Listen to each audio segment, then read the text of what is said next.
வணக்கங்க. இந்த வீடியோவில் நம்ம பார்க்கக்கூடிய டாபிக் என்ன அப்படின்னா, துக்கத்தை ஏற்படுத்தும் மிருத்யு பாகை. இதனுடைய பார்ட் 3 தான் பார்த்துட்ருக்கோம். இது எதுக்காக இந்த சார்ட் போடுறேன் அப்படின்னா, இந்த குறிப்பிட்ட சார்ட்டில் பார்த்தீங்கன்னா மேசத்துலேருந்து மீனம் வரைக்கும் வந்து ஒவ்வொரு ராசியிலையும் ஒரு குறிப்பிட்ட டிகிரியில் வந்து அந்த குறிப்பிட்ட கிரகங்கள் நிற்கும் போது அது வந்து மிருத்யு பாகை புள்ளியில் நிற்கிது அப்படின்னு சொல்லப்படுது. இந்த உதாரணத்துக்கு சூரியன் வந்து 20 டிகிரியில் வந்து மேசராசியில் இருந்தால் அது மிருத்யு புள்ளின்னு சொல்கிறோம். அதே மாதிரி சூரியன் வந்து ரிஷபராசியில் 9 டிகிரியில் இருந்தால் அது மிருத்யு பாகைன்னு சொல்கிறோம். இந்த குறிப்பிட்ட பாகையில் இந்த குறிப்பிடப்பட்ட கிரகங்கள் வந்து நின்றுச்சு அப்படின்னா அந்த இடத்துல வந்து பெரிய லெவலில் வந்து பாதிப்பு ஏற்படுத்தும். இப்போ சந்திரன் வந்து மிருத்யு புள்ளியில் நின்றுச்சு அப்படின்னா தாய்க்கு வந்து உடல் பாதிப்பு ஏற்படும், அல்லது தாய் வந்து பெரிய கண்டத்தை சந்திப்பாங்க, அல்லது வந்து தாய்க்கு வந்து சொத்தில் ஏதாவது பிரச்சனை வரும். ஏதோ ஒரு பாதிப்பு வந்து கண்டிப்பாக வந்துடும். அந்த மிருத்யு புள்ளியில் வந்து ஒரு கிரகம் நிற்கும் போது, இந்த குறிப்பிட்ட கிரகங்கள் அந்த குறிப்பிட்ட டிகிரியில் குறிப்பிட்ட ராசியில் நிற்கும் போது கண்டிப்பான முறையில் பெரிய பாதிப்பை சந்திக்கிறாங்க. அது எப்போ சந்திப்பாங்க அப்படின்னா தசாபுத்தியிலையோ அல்லது அதே கிரகம் வந்து கோச்சாரத்தில் அதே டிகிரியில் ட்ராவல் பண்ணும்போது வந்து பெரிய லெவலில் வந்து நிறைய பாதிப்புகள் வந்து சந்திக்கிறாங்க. கோச்சாரத்தில் ட்ராவல் பண்ணும்போது நோயை வந்து சந்திக்கிறாங்க. கோச்சாரத்தில் ஒரு கிரகம், இப்போ உதாரணத்துக்கு சந்திரன் வந்து மேசராசியில் 26 டிகிரியில் வந்து மிருத்யு புள்ளின்னு சொல்கிறோம். இப்போ கோச்சார் சந்திரன் வந்து மேசராசியில் 26 டிகிரியில் ட்ராவல் ஆச்சுன்னு வச்சுக்கோங்களேன். அந்த டைமில் வந்து இவங்களுக்கு நோய் வரக்கூடிய வாய்ப்புகள் வந்து இருக்குது. இந்த ஜாதகிக்கு நோய் வரலாம், அல்லது இவங்க அம்மாவுக்கு வந்து நோய் வரலாம். அப்படி வரக்கூடிய நோய் வந்து குணமாகாதாங்கிறது தசாபுத்தி வந்து தீர்மானிக்கும். தசாபுத்தியும் சந்திர தசையோ சந்திர புத்தியோ நடந்துச்சு அப்படின்னா பெரிய லெவலில் வந்து அது பாதிப்பு ஏற்படுத்தும் அப்படின்னு சொல்லப்பட்டிருக்கு. இந்த சார்ட் வந்து கொடுக்கப்பட்டிருக்கு. ரொம்ப டீட்டெயில்டாக இருக்குது. இருந்தாலும் அது நடைமுறைக்கு சாத்தியப்படுமா அப்படிங்கிறது எனக்கு தெரியல. இருந்தாலும் நீங்கள் பொருத்தி பார்த்துட்டு எந்த அளவுக்கு பயனளிக்குது அப்படின்னு சொல்லி உங்கள் ஃபீட்பேக்கை வந்து கமெண்ட் செக்ஷனில் பதிவு பண்ணுங்கள். இப்போ மேசராசியில் வந்து சூரியன் வந்து 20 டிகிரி, சந்திரன் 26 டிகிரி, செவ்வாய் 19 டிகிரி, புதன் 15 டிகிரி, குரு 19 டிகிரி, சுக்கிரன் 28 டிகிரி, சனி 10 டிகிரியில் வந்து மிருத்யு புள்ளியை வந்து அடையுது அப்படின்னு சொல்லப்படுது. இந்த குறிப்பிட்ட டிகிரியில் இந்த குறிப்பிட்ட கிரகங்கள் நிற்கும்போது பாதிப்பை சந்திப்பாங்க.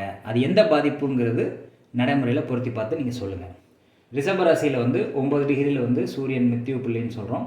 சந்திரன் வந்து 12 டிகிரி, செவ்வாய் 28 டிகிரி, புதன் 14 டிகிரி, குரு 29 டிகிரி, சுக்கிரன் 15 டிகிரி, சனி 4 டிகிரி வந்து பாதிப்பு சந்திக்கும் அப்படின்னு சொல்லப்பட்டிருக்கு. மிதுன ராசியில் வந்து சூரியன் 12 டிகிரி, சந்திரன் 13 டிகிரி, செவ்வாய் 25 டிகிரி, புதன் 13 டிகிரி, குரு 12 டிகிரி, சுக்கிரன் 11 டிகிரி, சனி வந்து 7 டிகிரி. இது வந்து மிருத்யு பாகை அப்படின்னு சொல்லப்படுது. அந்த குறிப்பிட்ட டிகிரியில் வந்து இந்த குறிப்பிட்ட கிரகங்கள் இந்த குறிப்பிட்ட ராசியில் வந்து மிருத்யு பாகை அந்த இடத்துல வந்து நிற்கிது அப்படின்னு நம்ம சொல்கிறோம்.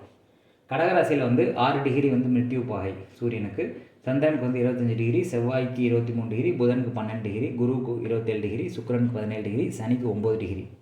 சிம்மத்தில் வந்து சூரியனுக்கு 8 டிகிரி, சந்திரனுக்கு வந்து 24 டிகிரி, செவ்வாய் 29 டிகிரி, புதனுக்கு வந்து 8 டிகிரி, குருவுக்கு 6 டிகிரி, சுக்கிரன் 10 டிகிரி, சனி 12 டிகிரி. கன்னியில் வந்து சூரியன் 24 டிகிரி, சந்திரன் 11 டிகிரி, செவ்வாய் 28 டிகிரி, புதன் 18 டிகிரி, குரு 4 டிகிரி, சுக்கிரன் 13 டிகிரி, சனி 16 டிகிரி.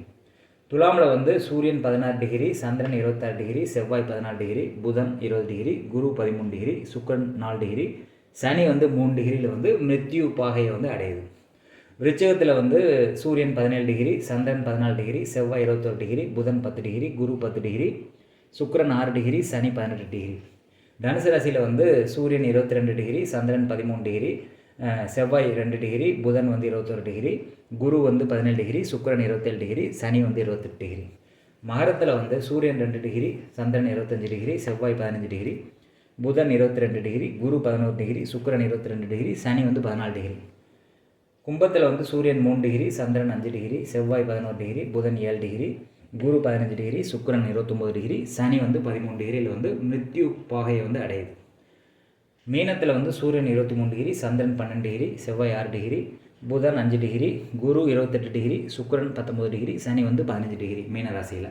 இது எல்லாமே வந்து மிருத்யு பாகைன்னு சொல்லப்படுது.